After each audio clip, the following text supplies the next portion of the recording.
Mari kita gunakan waktu ini untuk menyembah Tuhan, memuji Tuhan, karena Tuhan Yesus adalah Bapa yang baik dalam hidup kita.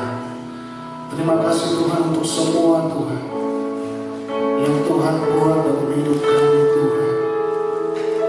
Untuk kasih setia Tuhan yang tak pernah habis dalam hidup kami Tuhan. Itu sebabnya pagi hari ini kami datang Tuhan. Kami mau memasyurkan nama-Mu Tuhan lewat pujian penyembahan kami Tuhan. Roh Kudus Engkau manifestasikan kuasa-Mu Tuhan dalam pujian kami Tuhan. Terima kasih Tuhan Yesus. Terima kasih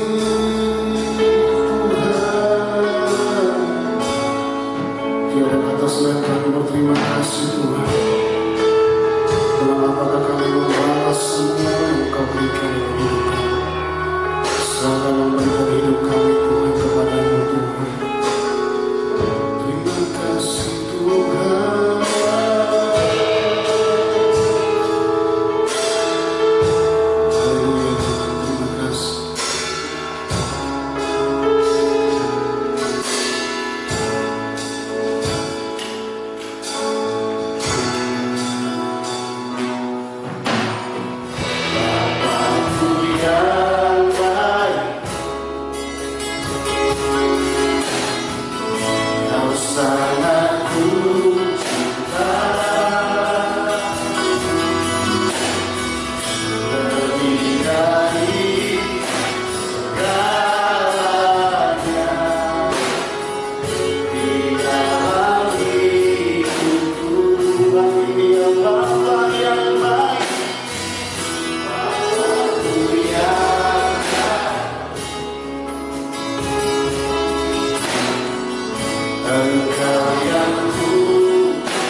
Tuhan, kita sudah memuji dan memuliakan nama Tuhan dengan kidung pujian, dan saatnya kita akan diberkati oleh kebenaran firman Tuhan. Dalam bulan Juli ini kita masih berbicara tentang domba dan gembala. Nah, kita mau membahas lebih jauh lagi hari ini dalam Injil Yohanes pasalnya yang ke-10 ayat 1 sampai dengan ayat yang ke-11. Sebelumnya mari kita satu dalam doa. Bapa di surga, kami mengucap syukur kami boleh beribadah kembali, baik jemaat-Mu yang ada di gereja maupun jemaat yang ada di rumah masing-masing. Kami akan membahas kebenaran firman-Mu dengan tema gembala dan domba. Bapa di dalam surga, Engkau urapi lagi hamba selaku gembala jemaat. Berikan kuasa-Mu, wibawa, otoritas-Mu Tuhan, untuk hamba dengan kemampuan yang daripada Tuhan menyampaikan, menguraikan setiap ayat demi ayat, dan memberikan kepada kami semua kerinduan belajar seperti seorang murid yang mau dibentuk, disempurnakan, semakin serupa ke arah Engkau. Hati seorang murid, pendengaran seorang murid, perhatian seorang murid yang tertuju kepada pengajaran dari guru agung kami, yaitu Engkau sendiri. Roh Kudus, manifestasikan kuasa-Mu untuk kami bisa memahami dengan baik firman yang disampaikan, sehingga kami bisa mengamenkan, menyimpan dalam hati, merenungkan siang dan malam, dan mempraktekannya dalam hidup kami sehari-hari. Terima kasih, kami siap diberkati oleh kebenaran firman-Mu dalam nama Tuhan Yesus. Haleluya, amin. Puji nama Tuhan. Ya, saya sangat antusias sekali membahas tentang gembala domba dan gembala. Ada pihak kita selaku anak-anak Tuhan yang digambarkan sebagai domba, dan Yesus Kristus adalah gembala agung kita. Saudara yang kekasih, saya tidak tahu ya apa yang menyebabkan, aspek apa sehingga metafora gereja, domba, gembala itu menjadi hal yang tidak asing di kekristenan dalam kehidupan pengiringan kita kepada Tuhan. Digambarkan bahwa gereja, jemaat lokal adalah kandang untuk domba-domba berkumpul, bersatu, ya. Dan juga domba digambarkan sebagai kita, anggota jemaat, mulai dari anak-anak sekolah minggu sampai kita yang tertua di jemaat Sola Gracia dan jemaat pada umumnya. Kita digambarkan sebagai seekor domba, dan juga Kristus Tuhan adalah gembala agung bagi kita semua. Saudara, di kota-kota besar di dunia modern seperti yang sedang kita jalani saat ini, pengertian seorang gembala sungguh sangat amat jauh dari apa yang Tuhan Yesus tulis tentang gembala, apa yang Daud tulis tentang gembala. Sebab kita melihat gembala yang ada di kehidupan kita, khususnya di Indonesia, ya, kita hanya berpikir, oh dia sedang di luar rumah, dia sedang menggembalakan itik, bebek-bebek gitu ya, yang mungkin dikeluarkan dari kandang, dibawa ke tempat air dan lain sebagainya. Oh, dia gembala, dia sedang tidak di rumah, dia sedang menggembalakan kambing. Ya, pagi-pagi kambingnya dibawa ke rumput, lalu sore kambingnya dikumpulkan lagi dibawa ke kandang. Demikian juga, oh dia lagi urus sapi di luar gitu ya. Jadi pengertian gembala yang ada di benak saudara dan saya amat sangat jauh dari apa yang dilukiskan, yang dituliskan Daud maupun yang Yohanes tulis di Injil yang sedang kita pelajari ini.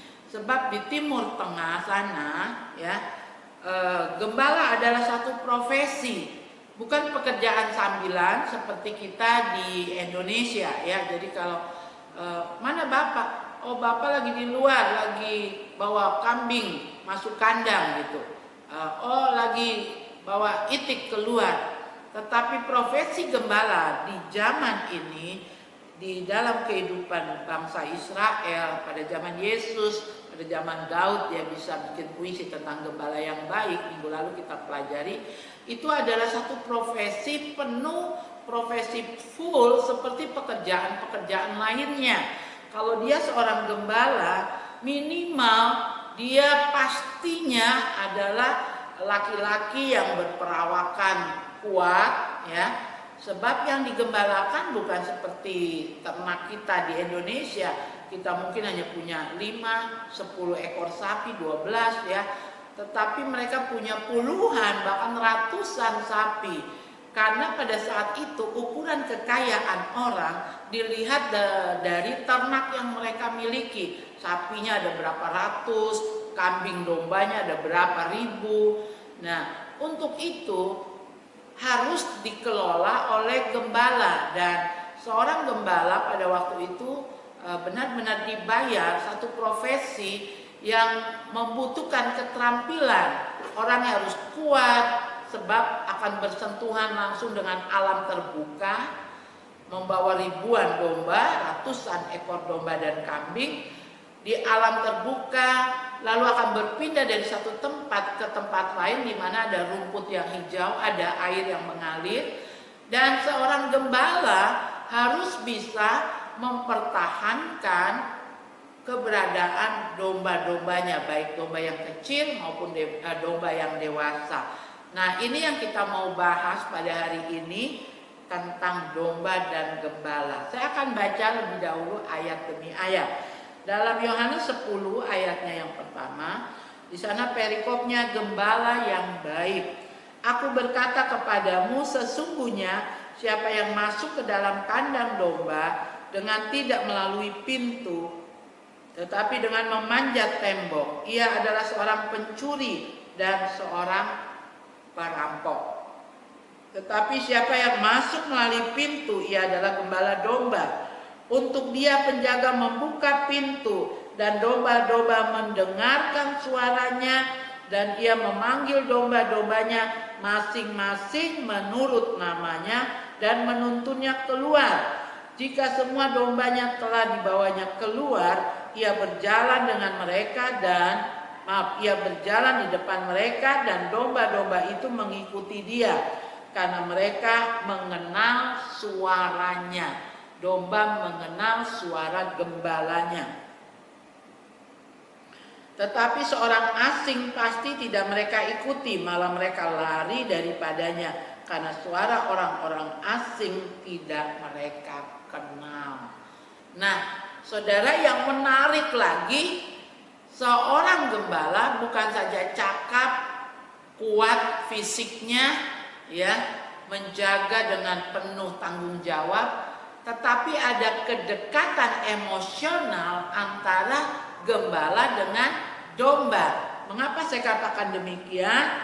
Di sini dikatakan untuk dia penjaga membuka pintu dan domba-domba mendengarkan suaranya.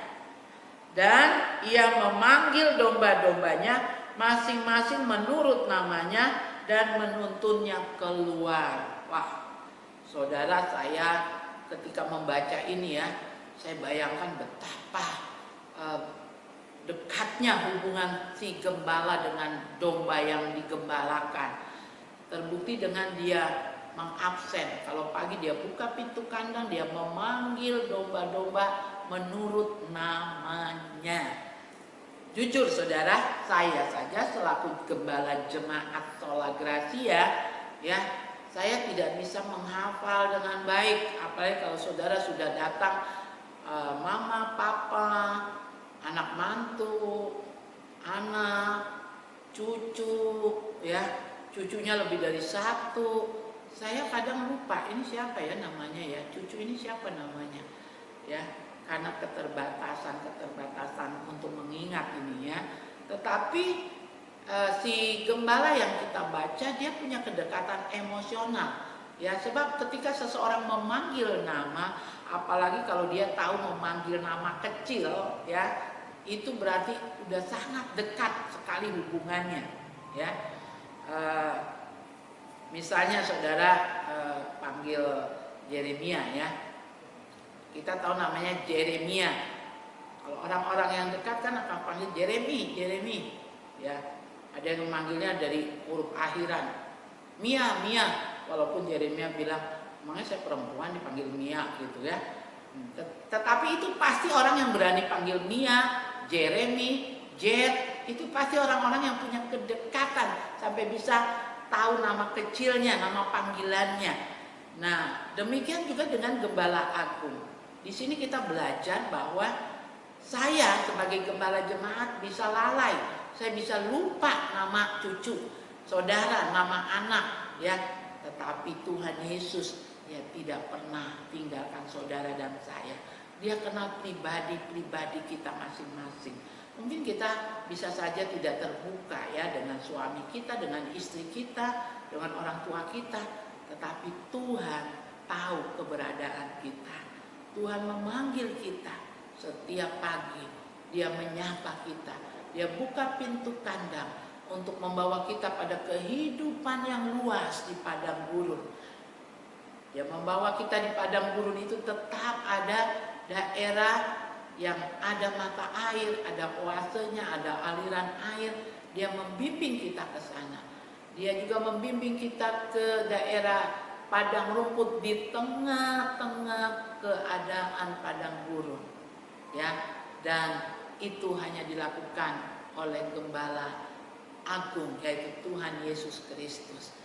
Ketika saudara konseling dengan saya, saudara minta pendapat dan lain sebagainya, mungkin arahan saya sebagai gembala jemaat tidak mengena dari kebutuhan yang saudara harapkan ketika konseling dengan saya. Tetapi ketika saudara datang kepada Tuhan dalam doa-doa pribadi, ketika pagi dia menyapa kita, dia ada di pintu kehidupan kita, di kandang dia berdiri dan dia memanggil saudara dan saya, ya, maka disitulah waktunya kita mengungkapkan apa yang jadi pergumulan saudara, apa yang jadi pergumulan kita kepada Tuhan dalam doa pribadi. Maka dia setelah buka pintu, dia panggil kita, dia dengar suara kita. Ketika dipanggil, ya, maka dia akan bawa kita, dia tuntun kita kepada rumput hijau, kepada air yang tenang. Ya, itu sebabnya punya Yesus itu segala-galanya dalam hidup kita. Kita mau belajar lagi, saudara, lihat di warta jemaat ya.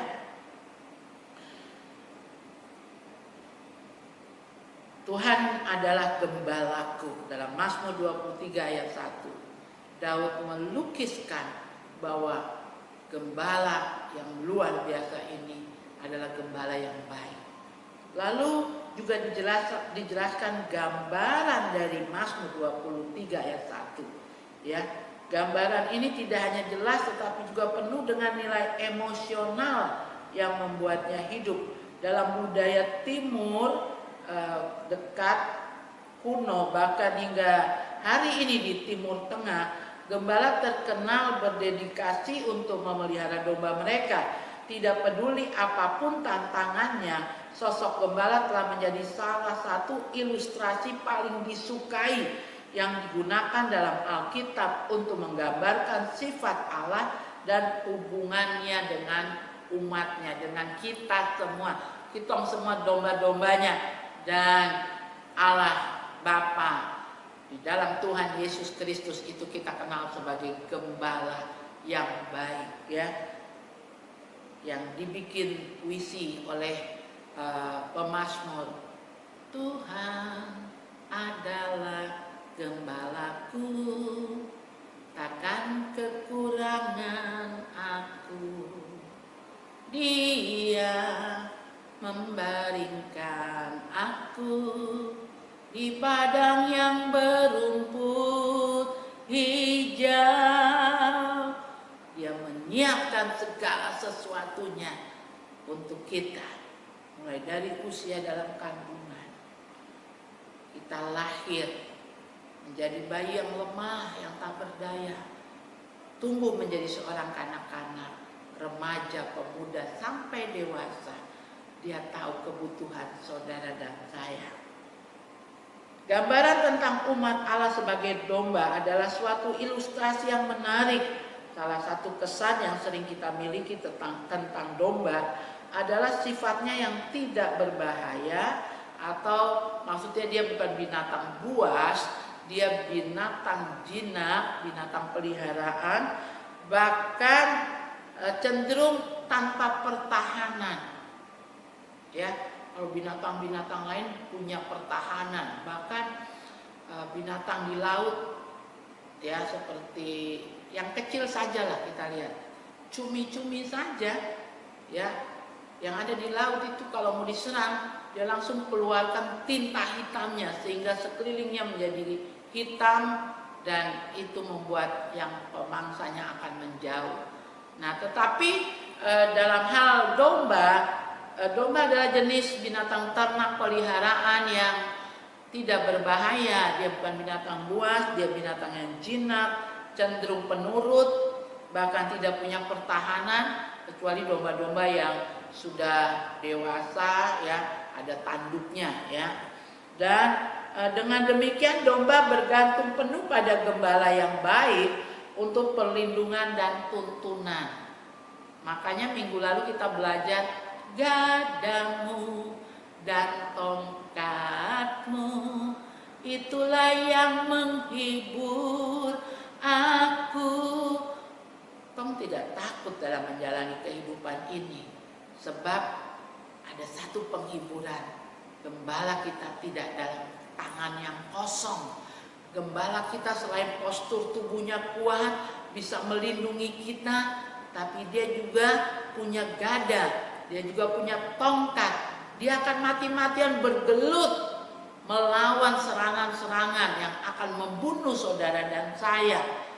Ya, dikatakan kita ini seperti domba yang dikelilingi serigala, dikelilingi singa-singa yang mengaum-ngaum, yang mau menerkam, mencabik-cabik daging kita, kehidupan kita, keberadaan kita. Tapi kita punya gembala yang luar biasa. Bukan saja tegak kekar, tetapi dia ada tongkat, dia ada gada, dia petarung. Seperti Daud ketika jaga domba-domba ayahnya, dia bisa bertarung. Bukan cuma dengan serigala, tapi Daud berperang, bergelut ya, mempertahankan wilayah di mana dombanya sedang makan supaya tidak ada yang masuk, menyusup, menerkam, mencabik dombanya. Daud bahkan berperang dengan apa? Bergelut dengan beruang. Makanya ketika Daud menghadapi Goliat, dia katakan, Allah yang membawa aku menang pada saat menggembalakan domba ayahku melawan dengan singa, beruang, serigala, anjing liar, apapun yang membahayakan domba ayahnya. Maka ketika Daud dewasa, Daud kemudian memimpin peperangan. Itu pasti karena apa? Ketika dia menggembalakan domba ayahnya, profesinya sebagai gembala itu mengharuskan dia sanggup menghadapi angin di gurun, cuaca di gurun yang panas. Ya, kadang ada angin puting beliung, itu bisa mengangkat dombanya. Dan di malam hari bisa ada badai salju. Lalu bukan sembarangan, tentu ayahnya juga memperhitungkan ketika Daud harus menjadi gembala. Saudara yang kekasih, jadi seorang gembala dia mempertaruhkan seluruh keberadaannya untuk domba yang digembalakan. Ayatnya yang ke-9, naik ke ayat yang ke-9. Akulah pintu, barang siapa masuk melalui aku, ia akan selamat dan ia akan masuk dan keluar dan menemukan padang rumput. Pencuri datang hanya untuk mencuri dan membunuh dan membinasakan. Aku datang supaya mereka mempunyai hidup dan mempunyainya dalam segala kelimpahan. Akulah gembala yang baik. Gembala yang baik apa saudara? Memberikan nyawanya bagi domba-dombanya. Saudara, ketika mempelajari ayat demi ayat ya, saya membayangkan begini. Tugas pengembalaan di dalam GBI Sola Gracia, ya, tidak seberat sebagai gembala yang digambarkan dari bacaan kita, juga dari apa yang Daud lukiskan dalam puisinya tentang gembala yang baik di Mazmur 23 itu, ya. Saya membayangkan tidak sekian persennya yang saya kerjakan untuk menjaga kawanan domba, menjaga jemaat. Saya berusaha menyiapkan materi-materi yang akan mendewasakan kehidupan rohani, makanan-makanan rohani. Saya berusaha untuk ada waktu konseling dengan jemaat ketika jemaat dalam pergumulan. Saya berusaha untuk bisa mengunjungi ketika jemaat sakit, ketika jemaat dalam pergumulan yang berat, dalam keadaan yang perlu ditolong. Tetapi terkadang karena saya juga memiliki keterbatasan, pelayanan itu tidak maksimal. Ketika saya membaca tugas gembala, di sini dikatakan yang terakhir Yesus menggambarkan dirinya sebagai gembala. Akulah gembala yang baik. Gembala yang baik memberikan nyawanya bagi domba-dombanya. Saya berpikir saya sudah menjadi seorang gembala yang hebat, yang luar biasa. Ketika tengah malam ada jemaat sakit, masuk ke rumah sakit, kecelakaan dan lain sebagainya, saya berpikir saya sudah menjadi gembala yang bertanggung jawab. Ketika saya di tengah malam, di tengah hujan, saya harus pergi ke rumah sakit Aryoko untuk mendapati jemaat yang sakit, ya. Saya berpikir saya sudah menjadi gembala yang cukup baik ketika saya membantu orang dengan biaya melahirkan di rumah sakit, dengan biaya berobat, operasi dan lain sebagainya. Saya berpikir saya sudah menjadi gembala yang baik ketika saya hadir di dalam perselisihan, dalam satu keluarga ada masalah, saya duduk di sana, saya memberi nasihat. Tetapi sesungguhnya itu tidak ada apa-apanya dibandingkan tugas gembala agung, dibandingkan pelayanan Yesus Tuhan sebagai gembala agung saudara dan saya. Dia datang ke dunia ini, dia menyelamatkan, dia menebus kita, membawa kita keluar dari kegelapan, dari hukuman kekal kepada kehidupan yang kekal. Oleh sebab itu saudara yang kekasih, hari ini saya menggambarkan di warta jemaat seorang gembala, seorang laki-laki yang tinggi, tegap, ya. Bahkan dia siap, tongkatnya bukan digeletakkan di lantai, di rumput, ya, di tanah, tapi dia sedang berjaga-jaga dengan tongkatnya untuk menjaga kawanan. Dan ketika ada serangan datang, seorang gembala dia akan terus bertarung, bahkan mempertaruhkan nyawanya demi keselamatan domba-dombanya. Oleh sebab itu saudara, pada akhir daripada pelajaran kita hari ini, gambaran tentang umat Allah sebagai domba adalah situasi ilustrasi yang menarik. Salah satu kesan yang sering kita miliki tentang domba adalah sifatnya yang tidak berbahaya. Bukan binatang buas, dia binatang ternak yang jinak dan tanpa pertahanan. Domba demikian sangat bergantung pada gembala yang baik untuk perlindungan dan tuntunan. Domba pada dasarnya bahkan terlihat bodoh, tidak tahu akan bahaya yang mengancam dia setiap saat. Terkadang secara tidak sengaja domba tersesat dan gembala akan mencarinya dan membawa kembali ke kandang. Domba muda seringkali perlu digendong dan membutuhkan perawatan ekstra. Kesabaran dan pengertian dibutuhkan untuk merawat domba. Nah, saudara yang kekasih, saudara juga pernah membaca tentang ada 100 ekor domba. Ketika pagi dikeluarkan, dipanggil, diabsen mamanya, keluar dari kandang, dibawa ke padang rumput. Satu hari kita berjuang di padang rumput, di gurun yang luas. Ada sungai, ada jurang, apalagi kalau ada di NGD seperti pelajaran minggu kemarin. Berkelok-kelok, ada tebing yang terjal, ada jurang ya.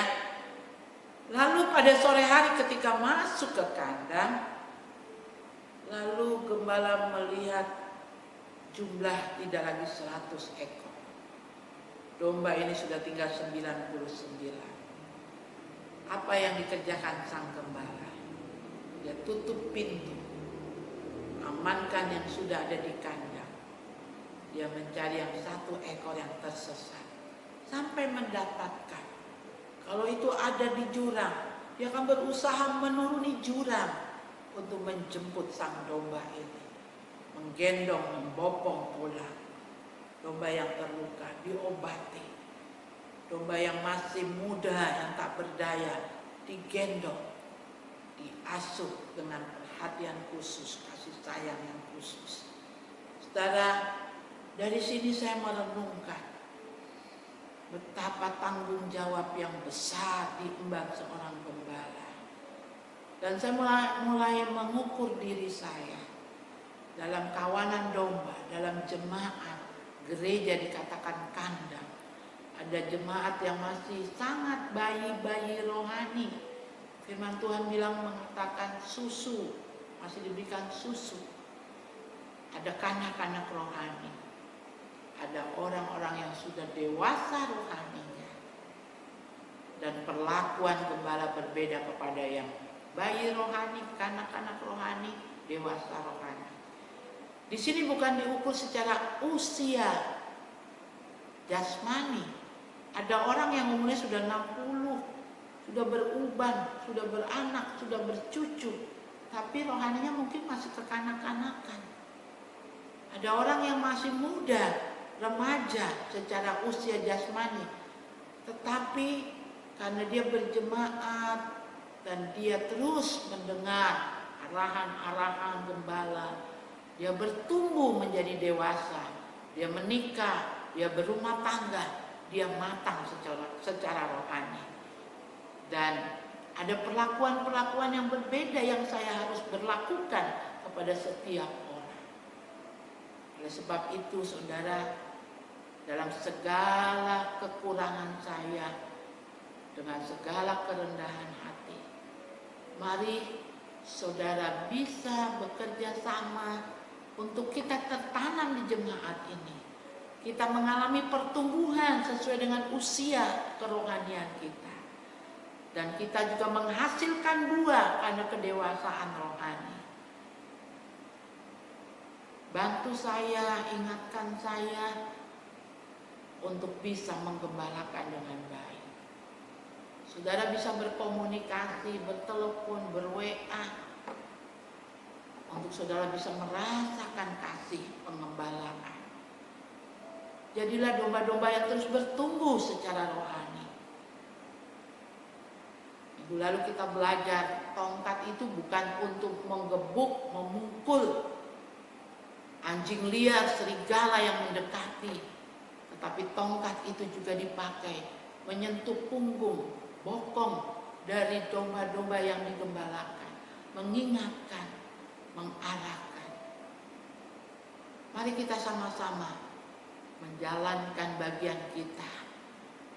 Kita mau ada dalam satu kawanan, menjadi satu kandang, satu keluarga dalam jemaat GBI Sola Gracia. Saya akan berusaha menjalankan tugas pengembalaan. Dan saudara juga akan menjadi domba-domba yang terus bertumbuh, sehingga saudara mengenali diri saudara, talenta yang saudara miliki itu untuk dipakai dalam pertumbuhan rohani, untuk menjadi buah dalam kehidupan pengiringan saudara dan saya dengan talenta karunia yang kita miliki untuk memuliakan nama Tuhan.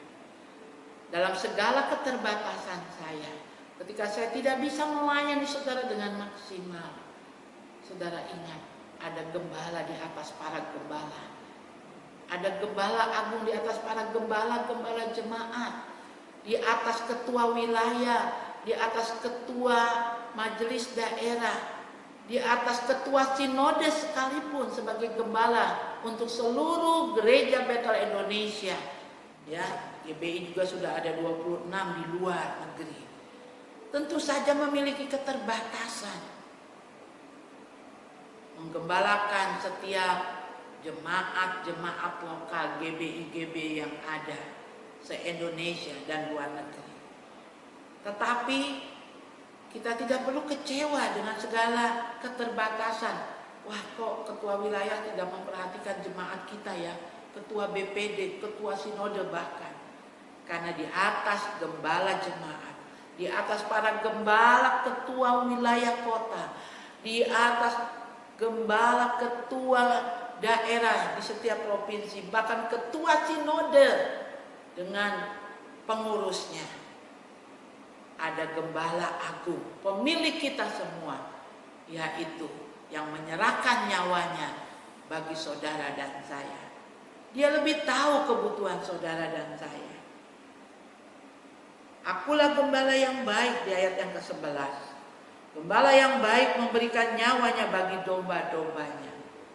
Saya masih ada egoisnya ketika saya harus memilih. Pada jam yang sama, pada situasi mungkin yang sama, harus memilih antara urus anak saya dan anak-anak saudara. Tentu saya harus memilih mengurus anak saya. Tetapi Gembala Agung Yesus Kristus, dia tidak punya pilihan selain menjaga, melindungi, mencukupkan kebutuhan saudara dan saya, bahkan mempertaruhkan nyawanya buat keselamatan kita semua.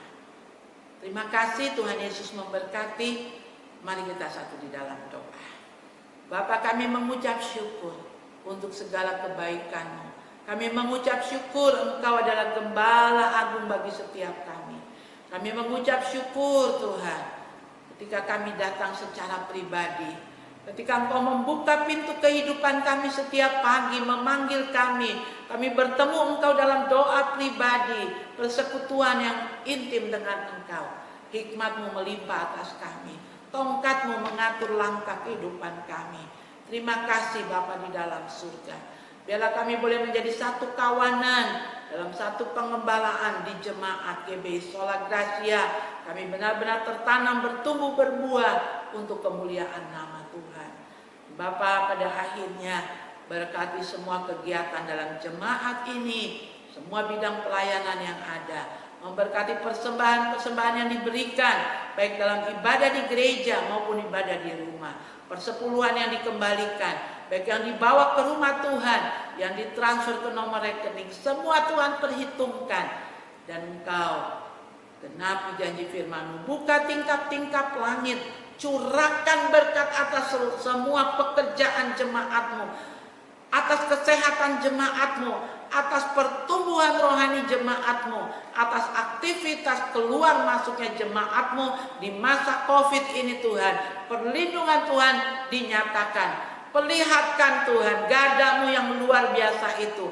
Hadik semua yang akan mengganggu kehidupan kami. Belalang pelahap, kerugian, sakit penyakit, kami tolak, kami patahkan. Pukul dengan gadamu Tuhan, keluar dari hidup jemaat ini.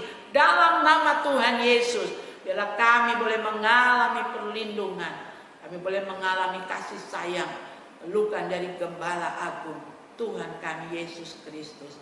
Berkati, mari saudara, berkati kota Jayapura. Tuhan, Engkau melihat angka COVID di kota kami yang terus ya Tuhan naik.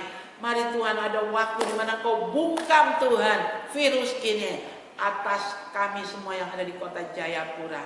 Tuhan, pakai tenaga medis, kebijakan-kebijakan yang diambil dari tingkat kota, tingkat provinsi, bahkan tingkat nasional. Bapa, Engkau melawat ya Tuhan kota Jayapura, provinsi Papua, Papua Barat, seluruh tanah Papua. Juga Tuhan lawat kami Indonesia, masyarakat yang hidup di dalamnya. Ada kerukunan, ada damai sejahtera, ada kebijakan yang diambil untuk kesejahteraan bangsa ini. Terima kasih Bapa di dalam surga. Kami mengucap syukur, berkati juga sinode kami, di mana kami bernaung dalam gereja Bethel Indonesia. Berkati Tuhan semua pengurus yang ada, berkati ketua daerah, ketua wilayah dengan semua pengurus jajarannya, juga jemaat lokal, hamba selaku gembala, semua majelis, bidang-bidang pelayanan, memberkati kami semua Bapa. Pada akhirnya arahkan hidup kita kepada Tuhan, terima berkat yang berasal dari Allah Bapa, berkat yang berasal dari Tuhan Yesus Kristus dalam persekutuan Roh Kudus dari siang ini sampai Maranatha. Tuhan menjemput kita di awan-awan. Haleluya. Amin. Ya, ini adalah sekolah kami, PAUD Bunda Yosefina Suai, Jalan Sentani Depapre, Kampung Dosai, Sentani Barat, Kabupaten Jayapura, Papua. Sini ada beberapa permainan untuk anak-anak bermain. Ada ayunan, ada jungkat-jungkit,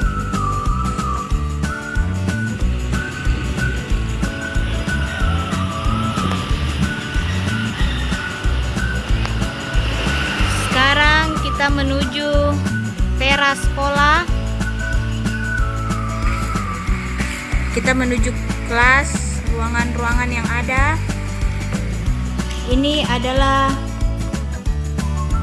ruang bermain anak indoor.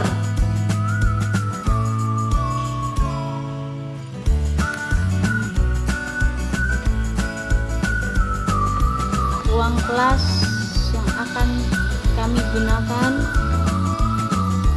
ya, ini adalah kelas kami.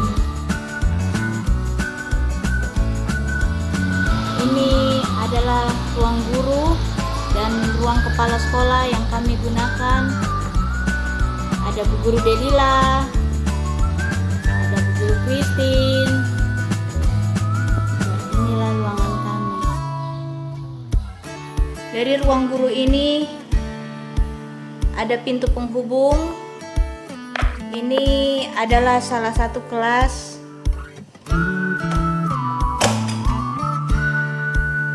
yang dipersiapkan.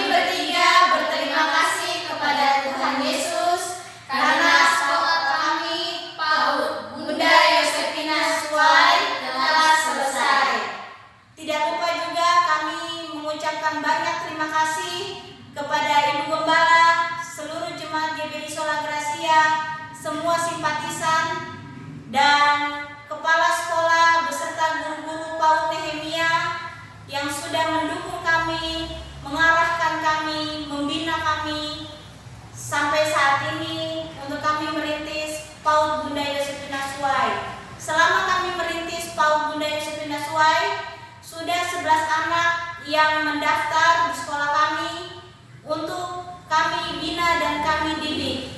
Kami berharap tidak selesai sampai di sini, tetap dukung kami, mengarahkan, membimbing, dan mendoakan kami agar kami tetap setia, memiliki hati hamba, dan tetap melayani Tuhan. Bagi Bapak Ibu yang lewat di Dosai, jangan lupa ya mengunjungi kami di PAUD Bunda Yosefina Suai.